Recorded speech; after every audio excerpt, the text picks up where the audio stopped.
자, 이번에는요. 정의당 얘기 좀 해보겠습니다.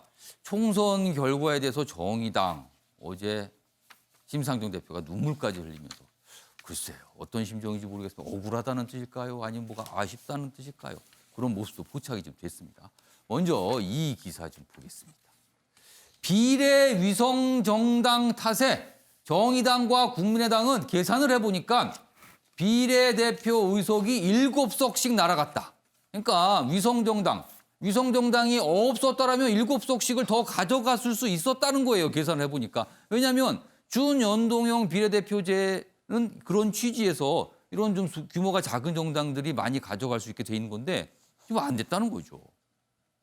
여기 보면 이 준연동형 비례대표제 취지가 왜곡이 됐다. 소수 정당이 이전 선거법보다 오히려 더 불리해졌다. 위성 정당 꼼수에 양당 체제만 강화됐다. 자, 여기 그림 좀 잡아주세요. 여기 구체적으로 시나리오별로 설명이 돼 있어요. 지금 맨 위에 있는 이 막대가 이번 총선의 비례대표 의석 분포입니다. 여기 보면 민주당, 시민당 17석, 통합당, 한국당 19석, 그리고 정의당 5석, 국민의당 3석입니다. 이렇게 지금 결과입니다. 이게 확정 결과. 그런데요. 만약에 비례 위성정당이 없었다면 어떻게 됐을까? 요 밑에서 두 번째 막대입니다. 이렇게 되면요.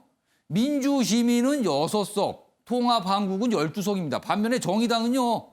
5석에서 12석으로 늘어나는 계산이 나옵니다. 그리고 국민의당은 3석에서 10석으로 늘어납니다. 또요. 여기에 더해 열린민주당도 만약에 창당되지 않았다면 그렇다면요. 정의당은 15석까지 늘어나고 국민의당은 11석까지 늘어나게 됩니다. 그러면 정의당의 경우는요. 지금보다 10석 정도 더 갖는 거예요. 그러니까 정의당이 억울할 수 있는 겁니다. 지금 이 위성 정당 때문에요. 다음 기사 보겠습니다.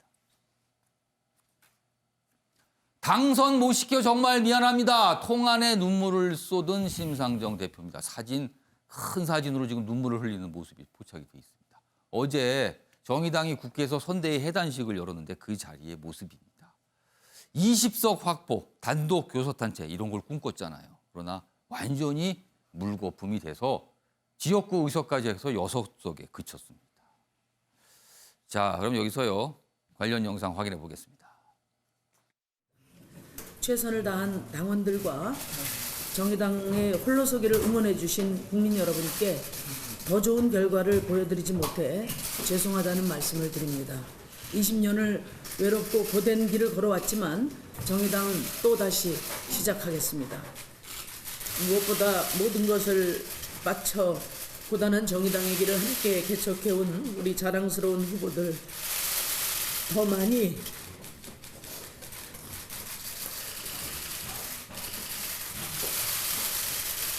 당선시키지 못해서 정말 미안합니다.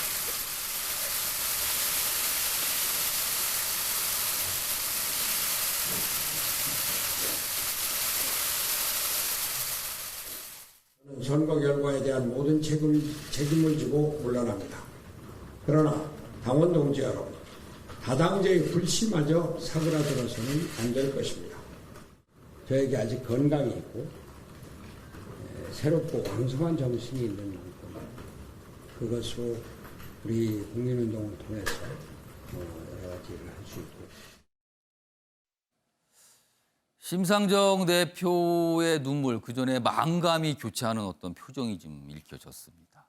김구락 교수님, 심상정 대표의 눈물 어떤 의미로 읽으셨습니까? 짠하네요. 근데 이제 냉정하게 얘기해서 준연동형 비례대표제에 대한 핑크빛 전망에 취했다. 그래서 원칙이 흔들렸고 그 원칙이 흔들린 것의 장면의 시작은 조국 전 장관 청문회 때였다. 그러니까 데스노트라는 것이 굉장히 강력했습니다. 정의당 데스노트는 거의 뭐 불변의 원칙처럼 엄청난 적중률이었죠. 그렇죠. 그게 하나의 힘이었는데 권위였는데 그것 자체를 어떻게 보면 준연동형 비례대표제와 맞바꿨다라고 이제 생각할 만큼 일정 부분 민주당의 주도에 휩쓸려가는 그런 장면들이 어떻게 보면 정의당을 장기간에 걸쳐서 지지했던 또는 뭐 밀어줬던 그 사람들에 대한 어떤 실망감을 줬다 이렇게 생각을 하는데 저는 지금 이 상황에서 심상정 대표뿐이 안 보이잖아요. 정의당은 유일한 대중정당이에요. 예. 당원 중심의 대중정당인데 예. 어떻게 1인만 얼굴이 보이고 다른 분들이 지금 우리 안 머릿속에 보인다는 안 보이는 이런 아니, 정당의 모습이 총선에서도 심상정 대표만 지역구에서 당선이 됐어요. 그러니까 이런 것들은 사실은 예. 심상정 대표의 책임이 큽니다. 그러니까 많은 분들을 사실 키우고 예. 어떻게 보면은 이제 이번에도 지역구에 더 많이 내세우고 예. 역할을 나누고 뭐 이런 것들을 했었어야 되는데 예. 이런 것들을 장기적으로 이렇게 보면서 실질적으로 이번에 이제 아주 한 달 된 이제 비례정당들과 차별화를 했었어야 되는데 그런 점에서 다른 것이 무엇이냐 뭐 이런 점들이 굉장히 아쉽게 나타났고 예. 진보정당으로서 생명을 저는 유지할 거라고는 봐요. 하지만 지금 이 정의당도 예. 이번 기회에 모든 것을 좀 바꾸는 그래서 쇄신하고 본인은 물러서고 후진들을 앞세워서 진짜 위기 상황에서 예. 새로운 어떤 접근을 시도하는 것이 필요하다 이렇게 생각합니다. 그러니까 억울한 건 억울한 거고 변화를 분명히 해야 된다 이 말씀이죠. 변화가 안 돼서 저는 이 상황이 왔다라고 생각을 합니다. 그래서 조금 더 혁신적인 모습 보여줘야 되겠다. 최진영 변호사는 방금 전에 저 영상으로만 손학규 대표 얘기가 잠깐 있었어요. 이제 민생당. 손학규 대표 얘기 들어보니까 뭐 여러 가지 뭐 반성도 하는 모습이 있었는데 어떤 또 여지를 남기기도 했습니다. 앞으로 민생당 정치적으로 운명이 어떻게 되는 겁니까? 바람과 함께 사라지다. 실제로 지금 원내 교섭단체 20석이었던 정당이 예. 제로가 됐습니다. 하나도 못 얻었어요. 지금. 한 석도 없었어요. 예. 그리고 그 전체적으로 제가 봤을 때 그 79석 그 9명을 지역구에 내보냈었는데 거기에도 제로. 그리고 비례대표도 보냈는데 2.7%를 얻어서 예. 이른바 저지 저항인 3%를 넘지 못했습니다. 3%를 넘어야지 뭐 한두 석이라도 시작이 그렇죠. 되거든요. 그러니까 한 석도 못 얻었고 그리고 예. 또 단순히 그렇게 그 표를 못 얻는 것을 넘어서 지역구에서 15%를 얻지 못하면 어떻게 되죠? 선거 비용을 후보자가 고스란히 떠얹어서 그렇죠. 부담을 해야 한 푼도 지금 그 국가로부터 지원을 못 받습니다. 예. 그렇기 때문에 결국 이번 그 제로가 돼서 결국 바람과 함께 사르다 얘기를 했는데 예. 말씀드린 것처럼 심상정 그 정의당 원내대표가 흐느꼈다고 하면은 예. 사실 이 정도라고 하면은 손학규 대표는 통곡을 해야죠. 그렇게라도 해서 그 본인들의 지지했고 후보를 예. 했던 분들한테 사과를 구했어야 되는데 예. 그냥 담담한 표정으로 어떻게 보면 앞으로 뭐 제3지대 얘기를 하고 있다는 것은 조금 무책임한 것이 아닌가 하는 생각이 들었고요. 말씀하신 것처럼 그러면은 어떻게 다시 한번 컴백을 할 수 예. 있을까 했을 때에 예. 적어도 당분간은 어떻게 보면 제3지대보다는 말씀하신 것처럼 이 민주당과 통합당 어떻게 보면 호남 지역과 어떻게 보면 영남 지역으로 파란국과 빨간색이 거의 양분된 지역 속에서 예. 제3의 길을 걷기가 굉장히 어려운 그런 상황인데 결론적으로 아까 그 어떻게 보면은 예. 이 그 미래통합당 보수당에 대해서도 국민들이 거의 뭐 혁신을 요구한다고 하면은 제3의 길도 사실은 굉장히 적지 않은 사람들이 지지를 예. 하고 있습니다. 그것을 어떻게 표로 끊어낼 수 있을지 내부적인 어떤 혁신이 필요할 것 같은데요. 사실 사회는 굉장히 다양화되고 있지 않습니까? 그렇다고 하면은 그런 어떤 다양한 목소리를 끌어내려고 하는 그런 어떤 그 혁신적인 깃발을 올리는 예. 그런 노력이 있다고 하면은 여전히 어떻게 보면은 그 민생당의 미래도 그와 같은 내부적 혁신에 달려 있다 저는 그렇게 봅니다. 최인영 변호사 말씀 들으니까 뭐 이래가 있는 건지 없는 건지 제가 명확하게 지금 잘 모르겠네요. 어떨지는 모르겠는데. 자생력이 현실적으로 참 예. 어려운 것 같은데요. 예. 적어도 지금처럼 어떻게 보면은 이념적으로 양당 구도가 예. 강화되는 그런 상황 속에서는 단기적으로는 그 위치를 포지셔닝을 하기 어렵겠습니다만 결국 양당제가 강화되다 보면 거기에서 뭔가 국민들은 또 신물을 느끼지 예. 않겠습니까? 그러면 그 사이에서의 제3당의 여지는 장기적으로 봤을 때는 있지 않을까 생각합니다. 알겠습니다. 유재일 평론가.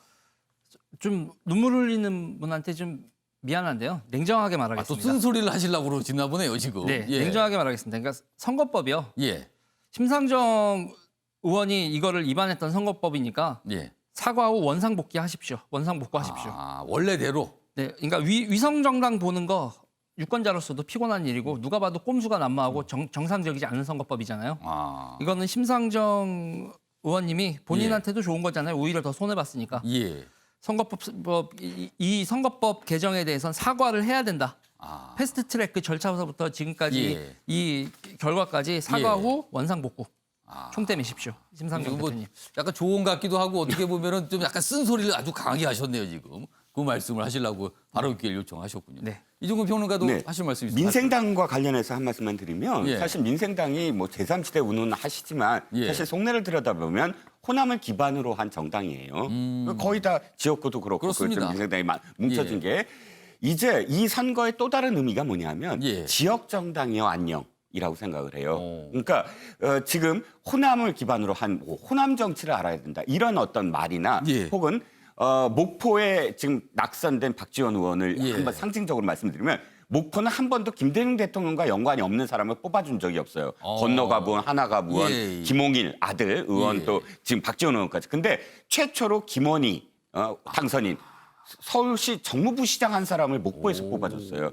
이게 지금 호남의 민심인 거예요. 달라졌다는 거네요. 그렇죠. 호남 민심이 호남 정치만 들먹여서 무슨 지역 정당 만들지 마라 이 뜻이거든요. 민생당은 사실 사라질 수밖에 없다. 저도 너무 독한 얘기지만. 오늘 패널분들께서 좀 독한 소리들을 하시네요. 예. 지역 정당으로서 예. 이제는 사라져야 되고 예. 진짜 제3지대라면 지역을 운운하지 말고 새로운 가치를 내놔야지. 예. 지금 이렇게 또다시 때만 되면 뭐 지역을 기반으로 해서 읍소하는 예. 그런 정당 유권자들이 심판을 했다라고 봅니다. 자, 이런 상황에서요. 총선은 끝났는데 위성정당이 사라지는 게 아닐 수도 있다라는 기사들이 있습니다. 기사 보겠습니다. 더불어시민당과 미래한국당, 이거 비례대표를 위한 위성정당이었잖아요. 근데 아예 본가와는 딴 살림을 차릴 수도 있다는 거예요. 그러니까 모정당에서 의원을 몇 명 보내면 20명이 되거든요. 그럼 교섭단체가 되는 겁니다. 별도의 독립적인 교섭단체. 왜 그런가 하면 공수처장 관련해서 그렇답니다. 공수처장이요. 다음 기사 보겠습니다. 여기 보면 시민과 열린당 17석, 3석 비례의석이죠. 이걸 합하면 20석입니다. 위성교섭단체를 만들면 공수처장 임명권 쥐고 야당 압박 가능하다. 왜 그러면 공수처가 7월에 출범하고 그전에 이제 공수처 추천위원회가 꾸려지는데 7명입니다, 위원이. 근데 그중에서요, 여당 몫이 둘, 야당 몫이 둘이거든요. 그럼 여당은 정해졌잖아요. 그럼 야당 몫에서 이런 위성교섭단체를 만들면 그중에 하나를 차지한다는 거예요. 그러면 7명 중에 6명이 찬성하면 통과합니다. 이런 거 계산한다는 거예요. 그러면은 만약에 이렇게 만들어진다면은 미래통합당 또 가만히 안 있을 거 아닙니까? 그럼 미래한국당을 교섭단체로 만들어버린다는 거예요, 또. 이런 시나리오가 나오고 있습니다, 지금요. 귀구락 교수님. 네. 이것도 이상한 일입니다. 그럼요, 또 이것도요. 그렇죠. 뭐 시나리오는 많이 만들어지고 있어요. 그런데 예. 우리가 위성정당 만드는 것만으로도 세계사적인 어떤 행위예요. 예. 뭐 거의 정당사에 존재하지 않았던 것을 만든 것인데 또 비례 위성정당에서 또 뭐 비례 위성 원내 정당을 그러니까. 만든다. 근데 이걸 간단히 들을 수 없는 게 시간을 돌려서 지난해 말로 가보세요. 다들 위성정당, 비례대표용 위성정당 만들겠어? 뭐 얘기가 나올 때 그랬거든요. 근데 진짜 만들어졌잖아요. 그러니까 이제 공수처장 추천위원이 있는데 예. 그 중에 하나가 이제 여당목 2명, 야당목 2명이죠. 예. 그런데 야당을 하나 새로운 어떤 가짜 야당을 하나 만든다는 사실상은 범여당입니다. 그렇죠. 범여당인데 가짜 야당을 하나 만들. 예컨대 시민당하고 열린민주당을 합치면 20석이 되거든요. 숫자도 또 공교롭게 딱 20석입니다. 딱 20석이에요. 그걸로 예. 이제 추천 하나 할 수 있다는 것인데 그렇다 그러면 예컨대 미래한국당 같은 경우는 사실은 뭐 국민의당이라든가 예. 뭐 이렇게 같이 합칠 수 있어요. 그러면 또 거기도 되잖아요. 거기도 숫자가. 또 하나가 됩니다.